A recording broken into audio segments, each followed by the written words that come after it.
Okay. Jeremías capítulo 11, gracias. Y vamos a leer del versículo 1 hasta el versículo 8.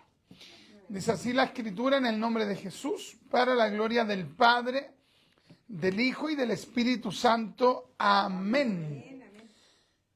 Palabra que vino de Jehová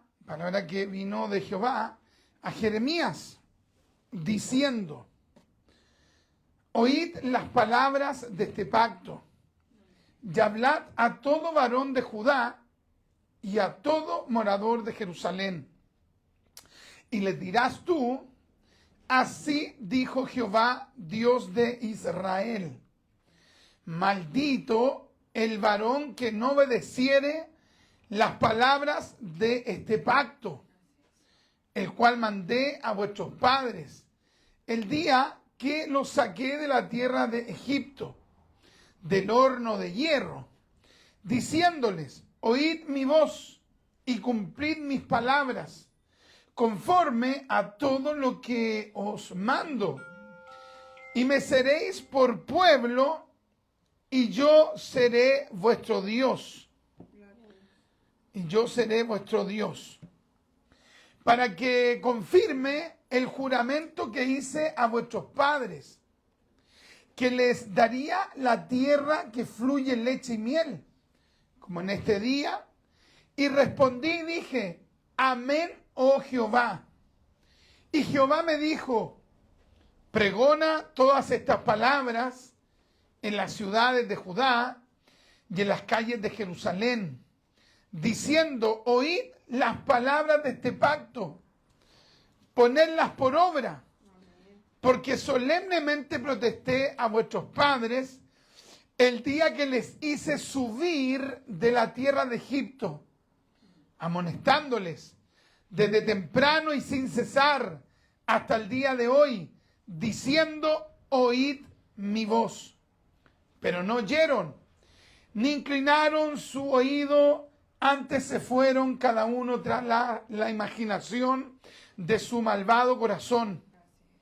Por tanto, traeré sobre ellos todas las palabras de este pacto, el cual mandé que cumpliesen, y no lo cumplieron. Amén y amén. Padre, queremos darle gracias por darnos este gran honor de poder meditar en esta palabra, mi Señor amado. Padre, permítanos recibir la iluminación del Espíritu, mi Señor eterno. Concédanos el poder mostrar reverencia hacia su palabra. Concédanos el poder tener una actitud reverente hacia las Sagradas Escrituras. Padre amado, mi Señor, y especialmente en estos días donde podemos ver a esta gente de edad, Padre mío, haciendo el ridículo en las calles.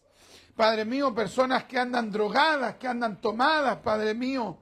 Mi Señor, ayúdanos a nosotros a marcar la diferencia, a estar sobrios, especialmente hacia su palabra. Llévese todo sueño, toda distracción, todo aquello que nos impida el poner atención a la palabra de Dios. Háblenos en esta hora por misericordia. Llévese toda indiferencia de la carne, Padre, y coloque la atención que solo puede provocar el Espíritu. Dice la Escritura: el que tenga oídos para oír, que oiga lo que el Espíritu dice a la iglesia. Padre, necesitamos la obra del Espíritu, de tal manera que ese Espíritu Santo glorioso coloque en nosotros la expectativa hacia su palabra. Se lo pedimos por piedad, mi Dios, en el nombre de Jesús. Amén, amén y amén. Y le damos la gloria al Señor. Gloria a Dios, gloria a Dios, gloria a Dios, gloria a Dios, gloria a Dios para siempre. Demos palmas de alabanza al Padre, al Hijo, al Espíritu Santo, a la bendita Trinidad. Amén. Reciban nuestro asiento, mis queridos hermanos. Hemos leído esta palabra que nos hallamos aquí en el libro de Jeremías. Ya Jeremías, Yirmiyahu se dice en hebreo. Y básicamente el profeta Jeremías es aquel profeta que no fue oído. La gran mayoría de los profetas de Israel no fueron oídos. Ya usted puede pensar, por ejemplo, en Elías, en Eliseo, podemos pensar en el mismo Moisés, en Samuel, y en algún momento la gran mayoría del pueblo no quiso hacer lo que Dios les mandó. Entonces, la historia de los profetas tiene dos ópticas por las cuales pueden ser evaluadas. Si miramos la función del profeta desde la perspectiva convencional actual, tendríamos que decir que a los ojos de la manera de ver las cosas básicamente de la gente que promueve el exitismo, los profetas fracasaron. ¿Por qué? Porque la gente no los oyó, porque la gente no les obedeció, porque la gente no hizo lo que el profeta instaba al pueblo a que realizara. En el caso de Jeremías, llegó a tal punto el rechazo que tuvieron hacia lo que él predicaba, lo que él profetizaba, que incluso hasta las autoridades judías, como por ejemplo la autoridad que tenía el llamado sacerdote Pasur, oye, este hombre, en vez de haber sido el principal colaborador de Jeremías, él tendría que haber llamado al pueblo: oigamos a Jeremías, porque Jeremías es un hombre de Dios, y yo como sumo sacerdote apoyo al profeta. No, fue el principal opositor a Jeremías, el sacerdote Pasur.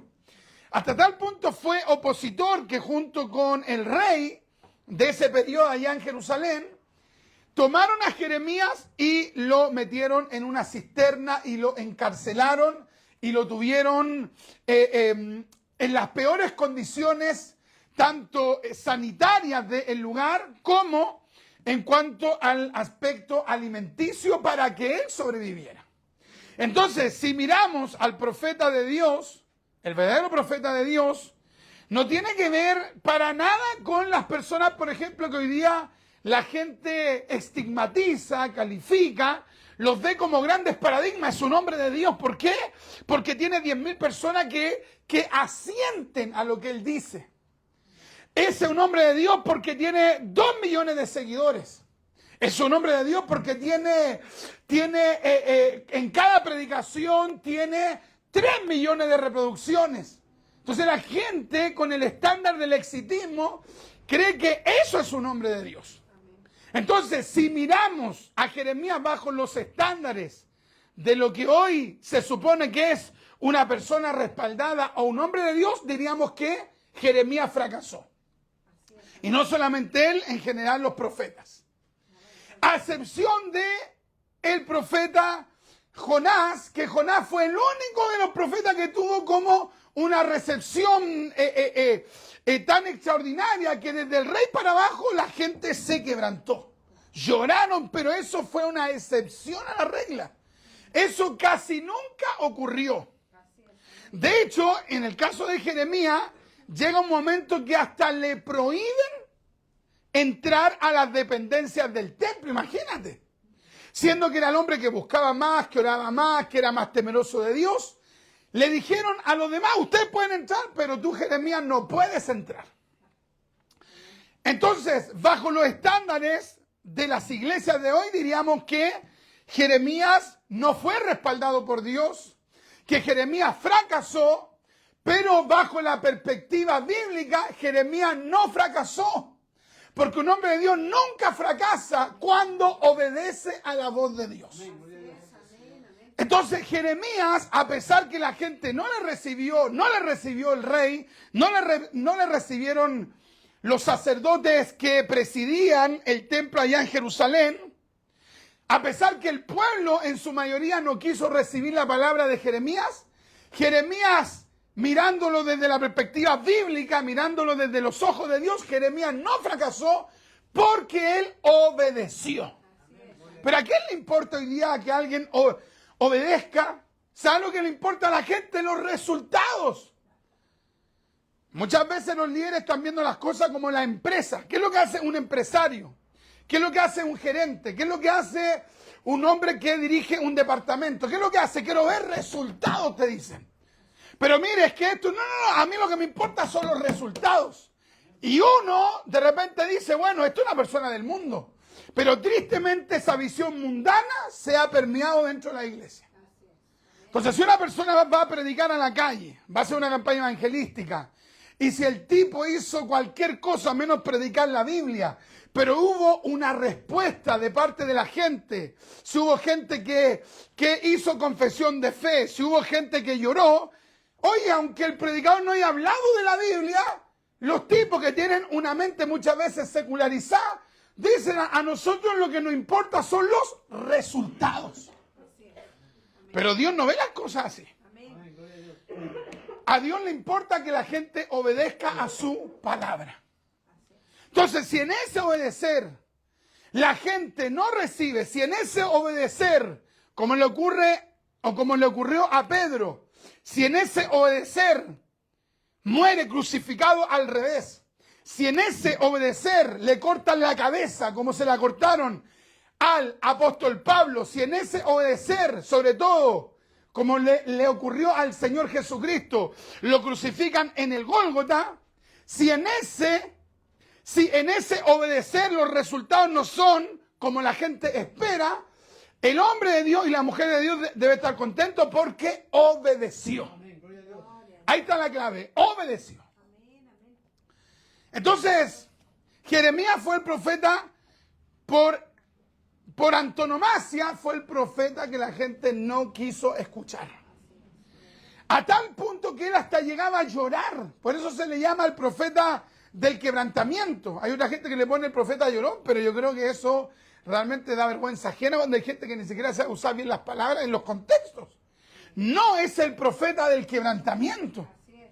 Porque veía cómo la gente no hacía caso. Y no solamente eso. Jeremías ve por el espíritu más allá. ¿Qué es lo que ve Jeremías? Que se avecina un nuevo periodo de esclavitud. Se avisora un nuevo periodo de represión. Se avisora un nuevo juicio de Dios. Entonces los tipos adoraban a los ídolos, adoraban a los demonios, adoraban a los dioses cananeos. Pero ellos que vivían en hoy, el momento, la pasaban bien, se gozaban en la carne, pero Jeremías veía en el horizonte un nuevo azote, y ese azote se llamaba Babilonia. Entonces Jeremías en este capítulo 11 dice algo tremendo: maldito el varón que no obedeciere las palabras de este pacto. Y Jeremías dice que quien dice esto, o sea, él lo proclama, porque él es el profeta, pero él dice que estas palabras son de parte de Dios. Y Dios dice que las personas que no se quieren someter a este pacto están bajo una maldición. Pero resulta que la gente no lo quería escuchar, no lo quería aceptar, en cuanto a que no querían aceptar las palabras proféticas que él estaba dando de parte de Dios.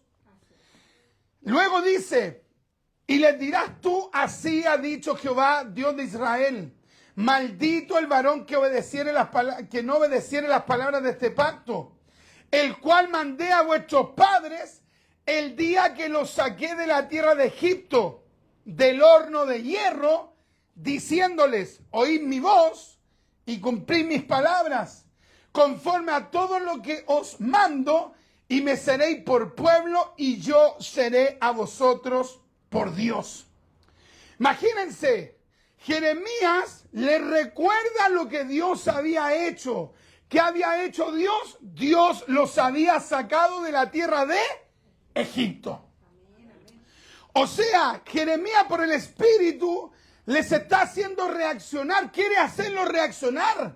¿Saben que hay gente que tiene una conciencia tan paupérrima, tiene una conciencia tan indolente, que tú puedes recordarle el pasado que tuvieron ellos, que tú puedes recordarle cómo ellos sufrieron en el pasado, y aún así no reaccionan, que su hoy, al estar acercándose a Dios, al estar sirviendo a Dios, su hoy es infinitamente superior que su pasado cuando no tenían a Cristo.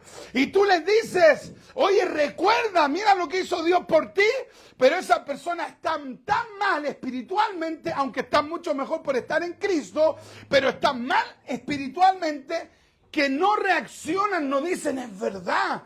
Yo estaba arruinado, mis padres estaban arruinados y hoy día yo estoy bendecido por Dios. No reaccionan. Alabados al Señor, bendito Dios. Alabados al Señor. Entonces Jeremías los quiere hacer reaccionar por el Espíritu, para que ellos no llegaran a ser cautivos de Babilonia. Entonces, ¿qué les recuerda a Jeremías? Lo que ellos habían vivido antes y lo que Dios había hecho por ellos. ¿Cómo llama aquí a Egipto? Dice, el cual mandé a vosotros, a vuestros padres, el cual mandé a vuestros padres el día que los saqué de la tierra de Egipto, y luego da una explicación de cómo es Egipto, de cómo era considerado Egipto, del horno de hierro, del horno de hierro. O sea, aquí Jeremías no está diciendo Dios lo sacó de un jardín. Dios lo sacó de un lugar que ustedes estaban espectacular. Dios lo sacó de un lugar donde ustedes eran la gente más feliz. Oye, era la gente más beneficiada, estaban llenos de proyectos, llenos de anhelos. No, sino que Dios le dice, acuérdense, ustedes estaban en la tierra de Egipto y ustedes saben que Egipto era un horno de hierro. Así es, amén, amén. Un horno de hierro. ¿Cómo es un horno? Piensa usted cuando las personas van a hacer por ejemplo, en un horno de barro solamente y hacen su empanadita. ¿Cómo es adentro? ¿Cómo es el lugar, cierto? O sea, hay presión, hay calor. Ese fuego purifica, pero ese fuego también es intenso. Entonces Jeremías le está diciendo por el Espíritu, ustedes saben todo lo que sufrieron allá en Egipto. Ustedes saben que Dios los sacó de Egipto, pero al sacarlos de Egipto Dios les dio un pacto. Dios les dio leyes, Dios les dio mandamientos. O sea, Dios hizo lo que ustedes no podían hacer, que era salir por su voluntad de Egipto. Entonces Dios, ¿qué es lo que hizo? Envió plaga, envió juicio sobre Faraón. Y lo único que ustedes tenían que hacer luego de que Dios les diera su ley, su pacto, era obedecerlo. Nada más que eso. Pero han pasado los años y ustedes no han obedecido el pacto de Dios y parece que se les olvidó de dónde yo los saqué. De repente uno escucha gente que habla tamaña estupideces. Dice, no, yo estaba mucho mejor cuando era del mundo. Yo estaba mucho mejor cuando no iba a la iglesia. Yo estaba mucho mejor cuando me juntaba con mis amigos. Yo estaba mucho mejor en la garra blanca. Yo estaba mucho mejor en los de abajo. Yo estaba mucho mejor en la disco. Yo estaba mucho mejor votado en una esquina. Hay gente que Dios los tomó de votados de una esquina. Hay otros que Dios los sacó de una cárcel, 5. Yo me acuerdo todavía de un hermano que estaba preso a 20 años y Dios lo sacó de la cárcel. Dios lo sacó de la cárcel, Dios lo bendijo, Dios le dio una empresa, Dios lo prosperó y después esa persona casi no iba a la iglesia. Imagínate. Estaba precioso, como se diría, estaba más preso que 8, lleno de delincuentes. Él mismo había sido un asaltante y Dios lo saca y después la persona se va al mundo. Y uno dice, pero ¿cómo si Dios te lo sacó del horno de hierro? Entonces te das cuenta cuán torpe es el ser humano. Torpe es decir poco, porque la palabra correcta sería decir, ¿se dan cuenta cuán imbécil? Porque solamente un imbécil podría no valorar de dónde Dios lo saca. Egipto fue un horno donde los judíos sufrieron de manera sistemática. Entonces eso nos lleva a meditar qué necios somos los seres humanos. ¿Cuánta gente que de repente, si por ejemplo hace una mínima reflexión, que antes vivían en un campamento, que antes andaban a pata pelada, que nunca en sus vidas pensaron que iban a vivir en la clase media baja o en la clase media media, otros en la clase alta, no tenían ni para comer. Y hoy día viene la clase media, hoy día tienen casa, hoy día tienen auto, hoy día son prosperados, pero piensan como en un pasado como donde hoy eran tan felices. Y ellos saben que eran personas que no tenían ninguna incidencia social, eran lo más bajo de la pirámide social. Y no dicen, oye, ¿de dónde Dios me sacó? Alabados al Señor. Bendito Dios. Alabados al Señor. Entonces el problema del ser humano es que comienza a olvidar qué Dios hizo en él. Amén. ¿Qué hizo Dios al sacarlo de la tierra de Egipto? ¿Qué hizo Dios? Dios no hizo cualquier obra. Dios no te sacó de cualquier lugar. Dios te sacó de un horno de hierro. Así es. Amén, amén. Alabados al Señor. Yo lo he escuchado. Gente a mí me ha dicho, yo realmente era más feliz siendo mundano. Imagínate. Dan ganas de pegarle una retada y decirle, estáis lleno de demonios. ¿Cómo se te ocurre decir eso? Alabados al Señor. Gente que estuvo en un psiquiátrico, internado. Gente que estuvo en una cárcel. Gente que estuvo en un hospital. Gente que tenía un matrimonio destruido. Gente que era un paria, un desecho de la sociedad. Una persona que no tenía ni una proyección por ningún lado. Y hoy día tiene trabajo. Hoy día tiene empresa, hoy día tiene proyección, hoy día la gente no sabe que un día vivió en un campamento, no quiere que nadie sepa que él venía de un campamento. Alabados al Señor. Entonces, ¿cómo le habrá dolido esta palabra a esos judíos porfiados, rebeldes? Entonces Jeremías por el Espíritu le recuerda qué hizo Dios por ellos. Alabados al Señor. Egipto, si lo miramos, está de manera frecuente en la historia de Israel, una y otra vez. ¿Se acuerda que cuando Abraham tiene, junto a la tribu que él dirige, tiene momentos de escasez? ¿Qué es lo que hace Abraham? Va a Egipto, porque Egipto era la panacea. Egipto era una de las principales civilizaciones, considerando también a su vez la Mesopotamia. Mesopotamia y Egipto eran los grandes centros culturales.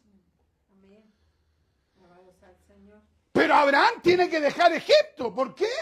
Porque usted sabe que en un momento un faraón quiso tomar a la esposa de Abraham.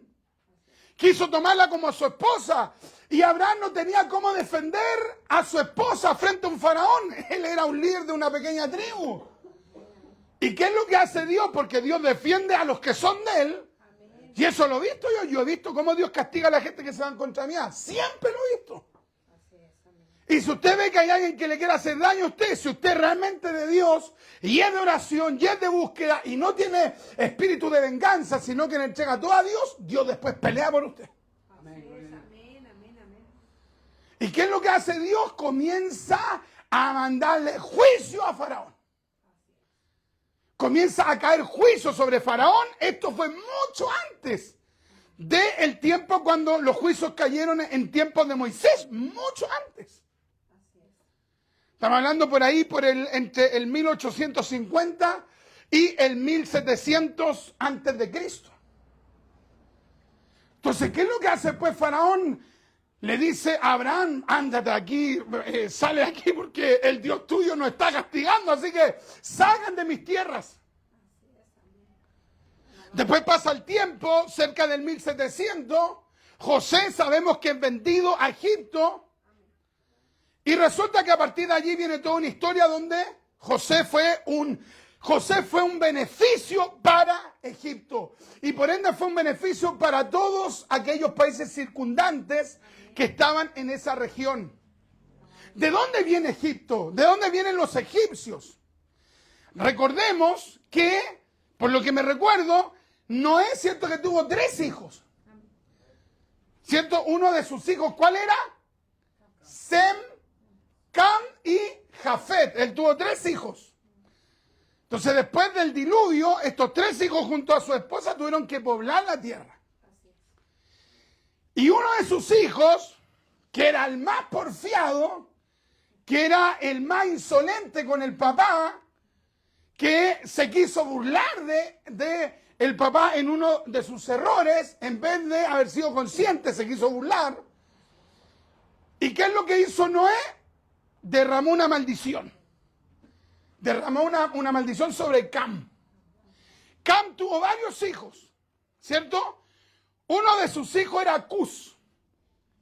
De Cus vienen los cusitas. ¿Quiénes son los cusitas? Son los mismos que los mismos que los etíopes. Y los etíopes son los mismos que los nobios. ¿Quiénes eran los cusitas? ¿O quiénes son? Los cusitas son la gente de piel morena, que posiblemente serían las tribus más predominantes del África. Tenemos también el otro hijo que era Misrahim.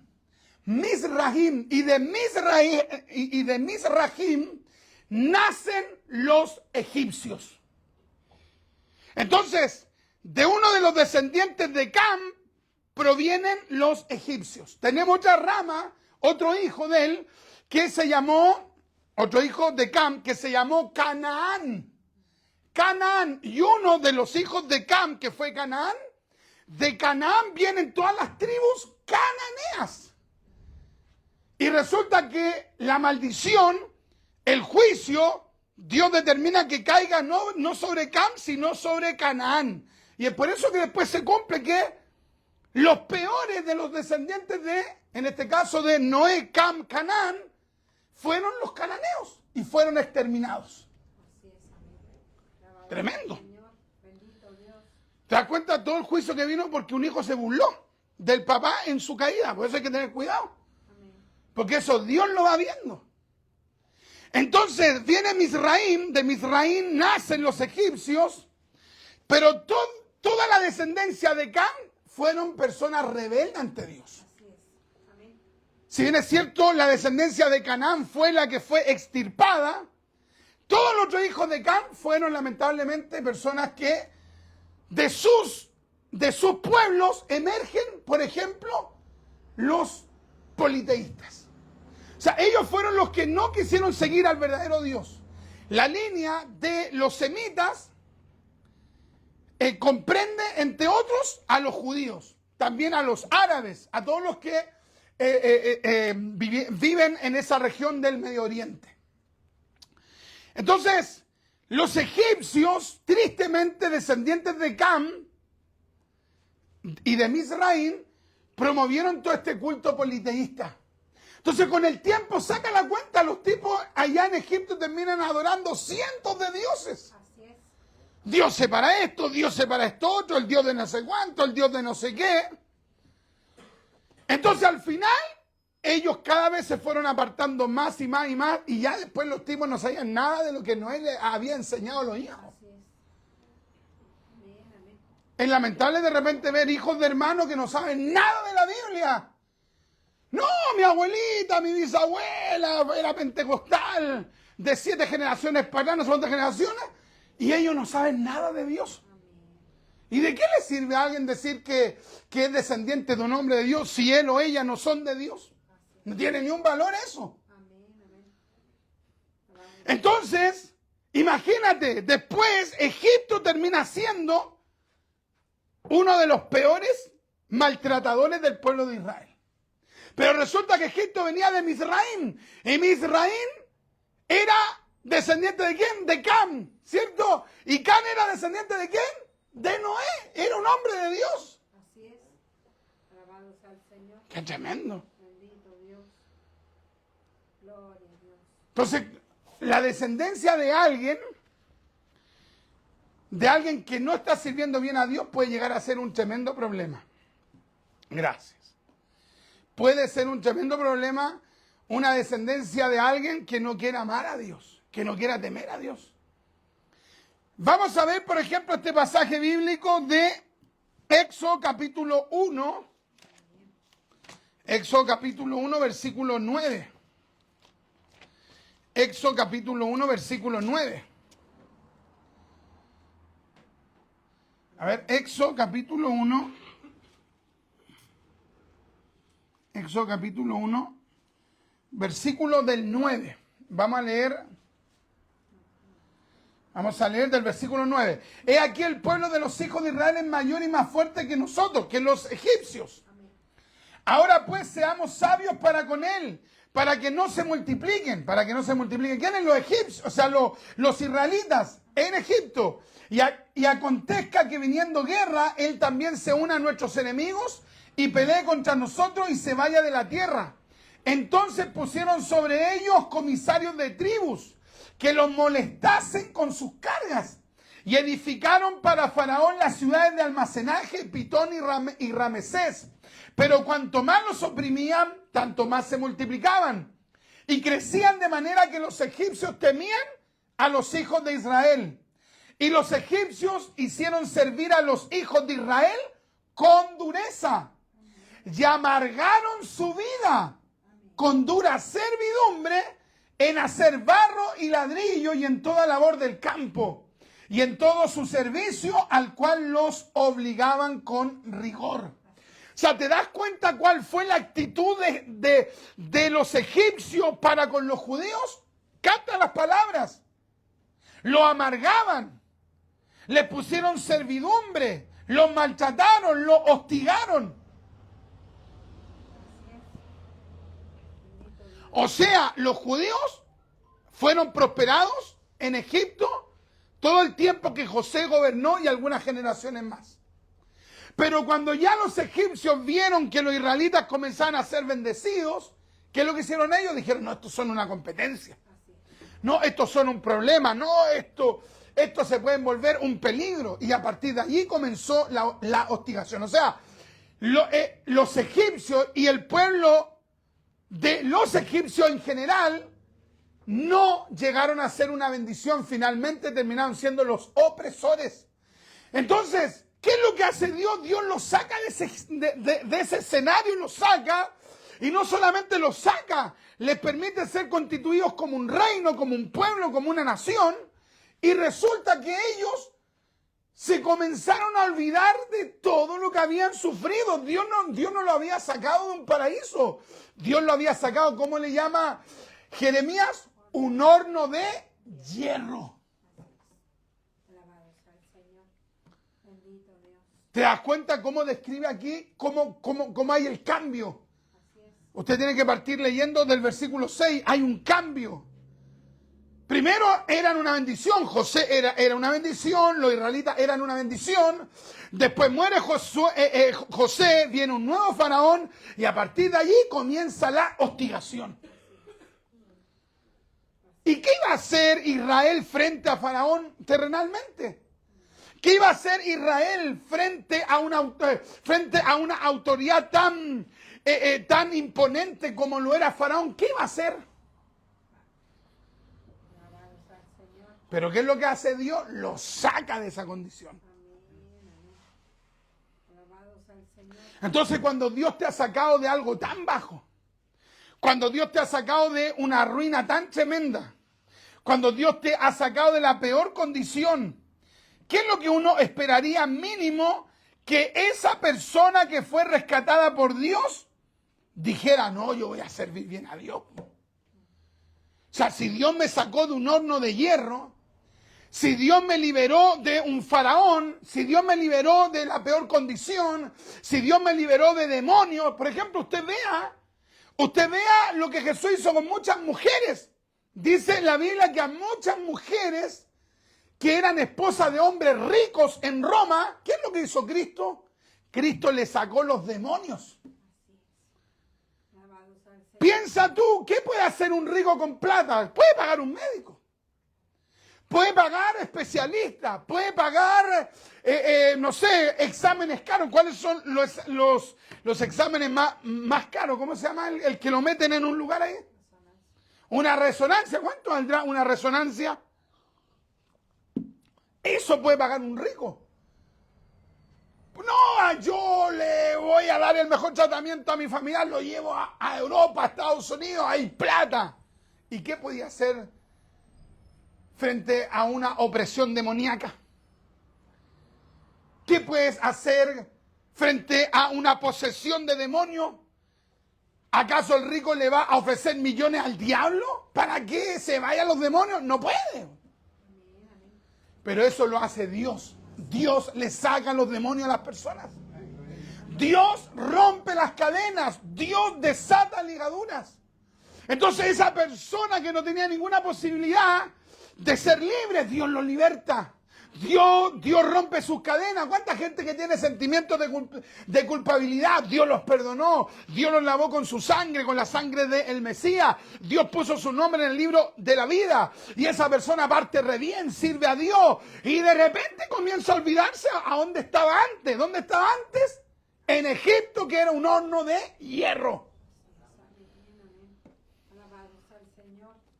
Entonces es un problema cuando nosotros nos olvidamos de lo que Dios hizo por nosotros. Es un gran problema. Y hay otro problema que de repente se suscita en este contexto. ¿Qué problema? El problema que tiene que ver con gente que de repente dice, pero es que yo no fui delincuente, porque hay gente que dice, yo no fui delincuente, yo no fui traficante, yo no fui un ladrón, yo no fui un ladrón internacional, yo no fui una prostituta, yo no fui, no sé, un homicida, yo siempre he sido una persona tranquila. Y esa persona se autoconvence que Dios no hizo tanto por él o por ella. Y si esa persona tiene esa convicción, es que no es salvo. Porque yo no tengo que haber estado en el opio de la sociedad para decir, no, a mí sí que Dios me sacó de un horno de hierro. No. Porque si yo tengo la claridad de que soy un pecador y que mi pecado me lleva al infierno, si es que no me arrepiento y no me vuelvo a Cristo, el día que yo sienta el perdón de Dios, yo voy a decir, Dios me sacó de un horno de hierro. Dios me sacó de un horno de hierro. Yo iba derecho hacia la condenación. Yo iba derecho al juicio, pero Cristo me salió al encuentro. Cristo me perdonó. Entonces tengo mucho que agradecerle a Dios, porque yo no podría haber salido de este horno de hierro, pero Dios me salvó. Entonces esa persona va a tener una vida de gratitud. Oh, qué tremenda es la palabra. Qué tremendo cuando nosotros no sopesamos, no aquilatamos, no valoramos lo que Dios hizo por nosotros. Y sobre todo esta gente que se cree buena. No, yo siempre he sido cristiano, siempre he sido ubicado. ¿Cuánta gente que uno ha escuchado que te dicen, a mí lo único que me faltaba era decir recibo a Cristo? Lo único, pero todo lo demás, excelente, estáis perdidos. O sea, si no teníais a Cristo, ibais al infierno. Aunque la persona hubiese sido éticamente elevado, moralmente elevado, esa persona estaba en la condenación. Entonces nosotros valoramos verdaderamente lo que Dios hizo por nosotros. Alguien puede decir, obvio, es que no es tan obvio, porque por algo hay 2 millones de descarriados. Es por algo que hay familiares suyos y míos que no quieren servir bien a Dios. No lo quieren servir bien. Dicen que sirven a Dios, dicen que aman a Dios, pero no viven para Dios. Entonces no es tan obvio. Porque si fuera obvio, esas personas servirían bien a Dios. ¿Y por qué no sirven bien a Dios? Porque no entienden lo que Dios hizo por ellos. ¿Se acuerda esta mujer que dice la Escritura que el Señor Jesús le sacó todos estos demonios? Y después, ¿qué es lo que hizo ella? Dice que iba y le servía constantemente, trataba de ayudarle. Y hay gente que dice, sí, pero es que ella tiene mucho más de que dar gracia. Y como la suegra de Pedro, que Dios la sanó de una fiebre, que cualquiera podría decir, que una fiebre no es tanto. No, pero es que esa mujer valoró que estaba con una terrible fiebre, y Dios, ¿qué es lo que hizo? El Mesías la sanó y a partir de allí le sirvió. Gloria a Dios. Santo Dios. Gracias, Señor. ¿Y usted por qué no va a la iglesia? Porque estoy trabajando. ¿Y usted por qué no va a la iglesia? Porque estoy estudiando. ¿Y usted por qué no va a la iglesia? Porque estoy haciendo un posgrado. ¿Y usted por qué no sirve a Dios? Porque justo me tocó salir con mi familia. Esa persona no entiende lo que Dios hizo por él. Porque esa persona que entiende lo que Dios hizo por él dice, no, yo quiero estar porque yo sé lo que Dios hizo por mí. Si yo estaba perdido, yo estaba mal, nadie podía hacer nada por mí. ¿Cuántos de acá nosotros hemos escuchado ese tremendo testimonio? No me acuerdo cómo se llamaba, el loco de la celda 8, parece que se llamaba, ¿no? ¿Así se llamaba? Oye, un tipo totalmente loco, y Dios, ¿qué es lo que hizo? Lo sacó del psiquiátrico. Nosotros conocemos a la hermana, ¿cómo se llama? Mireya, parece que se llama. Estuvo aquí en el psiquiátrico de Puente Alto. Totalmente desechada por la psiquiatría y por la ciencia médica. Y ahora predica en las calles. Entonces, claro, ya después nos sentimos el peso de Egipto. Nos sentimos la servidumbre de Egipto. Nos sentimos la aflicción que sentíamos en Egipto. Entonces, muchas veces la persona está como pidiendo sufrir para recién reaccionar. ¿Cuánta gente que Dios tiene que constantemente apretarlo para que así puedan valorar lo que Dios ha hecho? Porque cuando le está yendo muy bien, cuando está con mucha paz, cuando le comienza a ir bien en todo, quieren olvidar a Dios. Entonces, ¿dónde está la sabiduría? La sabiduría está en que yo conscientemente use mi memoria para acordarme cómo estaba perdido.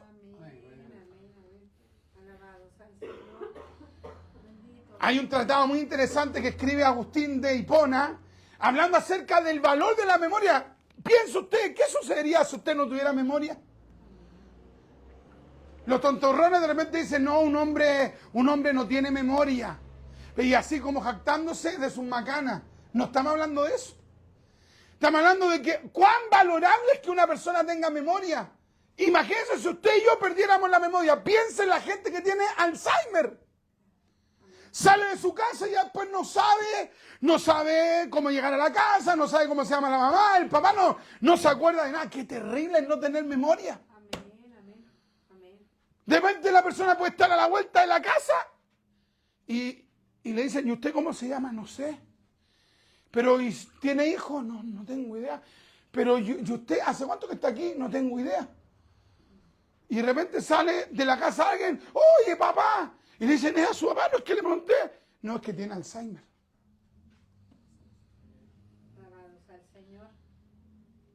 Entonces, qué importante es la memoria que Dios nos ha dado. Bueno, esta memoria que tenemos que usarla para servir a Dios. Dios me sacó de esta ruina. Dios me sacó de esta condición. Dios me sacó de este estado. Dios me sacó de lo más profundo.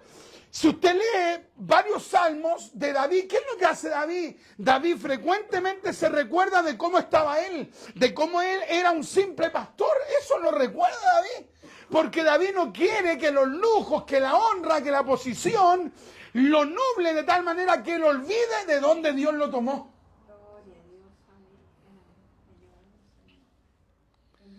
Qué terrible es cuando nos olvidamos qué es lo que hizo Dios por nosotros. Es tan terrible que imagínate tú que Israel, después que tuvo que vivir un nuevo azote, imagínate, después de años tuvieron que volver a sufrir, pero ahora en Babilonia. Pero si ellos no hubiesen olvidado lo que Dios había hecho por ellos, nunca hubiesen terminado adorando a los falsos dioses y transgrediendo el pacto de Dios. Entonces, ¿cuál es el llamado de Dios para nosotros en esta hora? No olvidarnos lo que Dios ha hecho por nosotros de manera individual. Ahora, una persona que no es realmente cristiana convertida, lo que le estoy hablando no tiene ningún sentido, es algo abstracto, es algo incomprensible. Para otros sería un misterio. Oye, qué interesante lo que habló de la memoria, de no sé qué. No, pero esto es más allá. Esto tiene que ver con la conversión. Una persona realmente cristiana dice, yo sé lo que Dios hizo por mí. Yo sé cómo yo estaba. Mira, me acuerdo de esto. Me acuerdo ese día que no tenía ninguna opción. Me acuerdo de este otro día que estaba arruinado. Me acuerdo ese día que recibí a Cristo. Me acuerdo ese día que nuevamente recibí paz. Me acuerdo cuando los que hayan estado metidos, por ejemplo, en la droga, ellos pueden decir, me acuerdo cuando Dios rompió mis cadenas. Me acuerdo de sus milagros. Me acuerdo de sus señales. Me acuerdo de lo que Dios hizo por mí. Entonces, hoy nosotros ya le vamos a decir al Señor, ayúdeme. Ayúdeme a recordar lo que usted ha hecho por mí. Y no necesito, Dios mío, un predicador que me lo ande diciendo. ¿Sabe lo que voy a hacer, hermano Richard? Voy a sacar un extracto de esta prédica. Entonces, cuando me ando olvidando, me la voy a poner aquí para escucharlo a usted. Para que usted me diga, acuérdate de dónde te sacó el Señor. No. Yo mismo, usted mismo, de manera individual, tenemos que acordarnos. ¿A dónde estaba yo antes de conocer a Cristo? ¿Qué estaba haciendo yo? ¿Cómo estaba yo?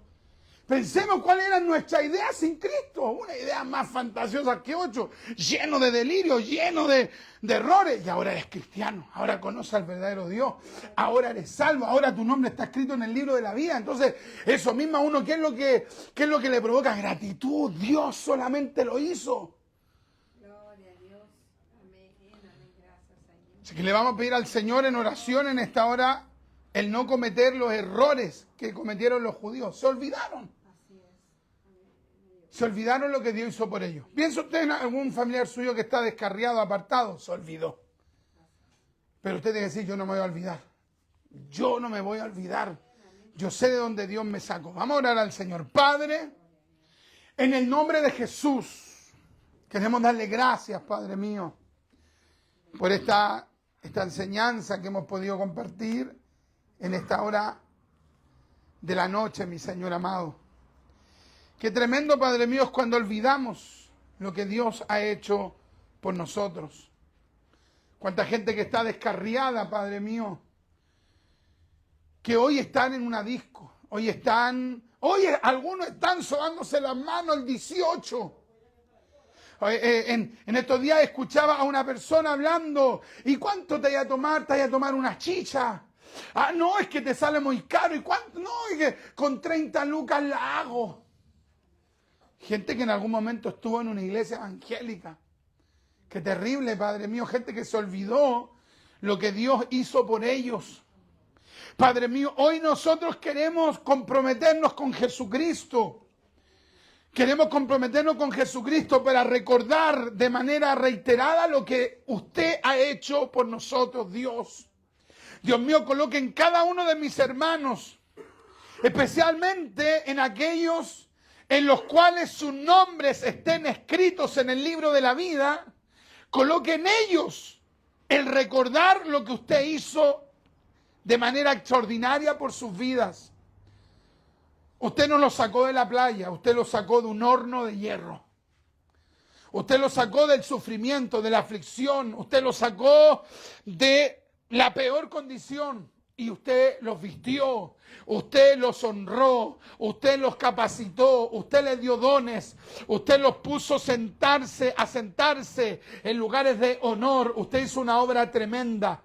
Y hoy día, Padre, queremos recordar y queremos, Padre mío, de manera permanente pedirle a usted, mi Dios, que esté ese recuerdo, que recordemos cuán terrible fue Egipto.